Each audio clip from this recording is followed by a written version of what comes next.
আসসালামু আলাইকুম। কেমন আছেন সবাই? আশা করি সবাই ভালো আছেন। তো একটা ভিডিও দেখে আর কি চোখ সরাতে পারলাম না, মানে কথাগুলো এতটা বাস্তব, এতটা ক্লিয়ার কথা বলছে। তো এই কারণে আর কি ভিডিওটা দেখে আমার অনেক কিছু ফিল করছি আমি ভিডিওটা দেখে। তো দেখুন এই ভাইটি কত সুন্দর কথা বলতেছে।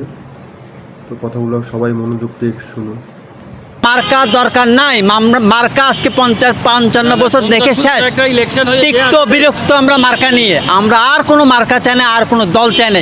কোনো বিশ্ববিদ্যালয়, কোনো কলেজে, কোনো দল, কোনো মার্কা থাকবে না। সব সাধারণ ছাত্র থাকবে, সাধারণ ছাত্ররা নির্ধারণ করবে কিভাবে চলবে। আর যত সরকারি সেবামূলক প্রতিষ্ঠান আছে, মেডিকেল, পাসপোর্ট, এয়ারপোর্ট থেকে শুরু করে সমস্তদেরকে করাভাবে বলা হোক যে জনগণের সেবা আগে দিতে হবে। তারা ভাত খেতে যাবে 2 ঘন্টা লাগাবে, নাস্তা খেতে 1 ঘন্টা লাগাবে, নো মোর। তাদেরকে বলা হবে চাকরি না করতে চাইলে ছেড়ে দেওয়া হোক, কিন্তু জনগণকে সেবা দিতে হবে। যারা রাজস্ব পাঠায়, যারা বিদেশ থেকে রেমিডেন্স পাঠায়, তাদের সেবা 1 নম্বর করে দেওয়া হোক।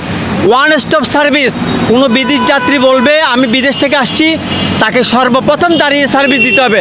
সে রেমিডেন্স যোদ্ধা, তার পাঠানোর ডলারে আমরা সচল থাকি, আল্লাহ আমাদেরকে সচল রাখে আলহামদুলিল্লাহ। তাকে প্রথম সেবা দিতে হবে। জানোয়ার যেগুলি এয়ারপোর্টে বসে আছে, পাসপোর্ট অফিসে বসে আছে, লাথি মেরে বের করে দেন। যদি লাস্ট ওয়ার্নিং দেন, এরপর লাথি মেরে বের করে দেন। কারণ আমাদের জনগণের সেবার জন্য তাদেরকে বসাইছে, তা আমাদের ট্যাক্সের টাকায় তারা বেতন খায়।